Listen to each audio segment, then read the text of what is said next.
This is a true story from one of Ajahn Brahm's book. Forgiveness might work in a monastery, I hear you say, but if we give that sort of forgiveness in real life, we'll be taken advantage of. People will walk all over us. They'll just think we are weak. And I agree. Such forgiveness rarely works on its own. As the saying goes, he who turns the other cheek must visit the dentist twice rather than once. I call such forgiveness positive forgiveness. Positive means the positive reinforcement of those good qualities that we want to see appear. Forgiveness means letting go of the bad qualities that are part of the problem, not dwelling on them, but moving on. For example, in a garden, watering only the weeds is like cultivating problems. Not watering anything is like practicing only forgiveness. And watering the flowers but not the weeds would be positive forgiveness. Some 10 years ago, at the end of one of our Friday night talks in Perth, a woman came up to speak with me. She had been regularly attending these weekly talks for as long as I could remember. But this was the first time she had spoken to me. She said that she wanted to say a big thank you, not only to me, but also to all the monks who had taught at our center. Then she explained why. She had begun coming to our temple 7 years previously. She wasn't all that interested in Buddhism at that time, she confessed, nor in meditation. Her main reason for attending was an excuse to get out of her house. She had a very violent husband.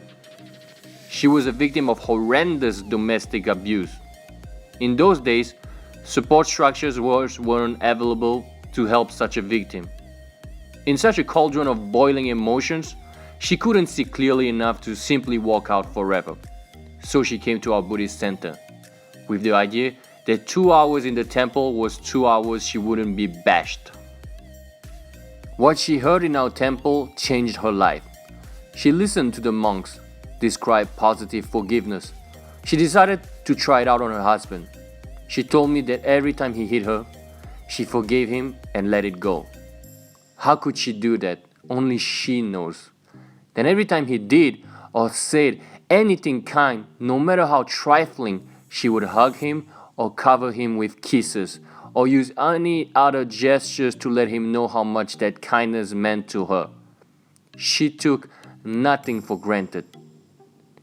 She sighed and told me that it took her 7 long years. At this point, her eyes became watery, and so did mine. 7 long years, she told me, and now you would not recognize the man. He's changed completely. We have such a precious, loving relationship now, and 2 wonderful children. Her face radiated the glow of a saint. I felt like getting on my knees to bow to her. "See that bench?" she said, stopping me. He made that wooden meditation bench for me this week as a surprise. If it had been 7 years ago, he would have only used it to hit me with. The lump in my throat cleared as I laughed with her. I admired that woman. She earned her own happiness, which was considerable, I would say, from the brightness of her features. And she changed the monster into a caring man. She helped another person magnificently. That was an extreme example of positive forgiveness, recommended only for those heading for sainthood. By no means do I recommend this approach to any other victims of domestic violence. Nevertheless, it shows what can be achieved when forgiveness is joined with encouraging the good. Subscribe and click the bell button to be notified. Stay in touch with us. Get one or more of our ebooks. Some are free, some are almost free. Either way, you will benefit tremendously from them.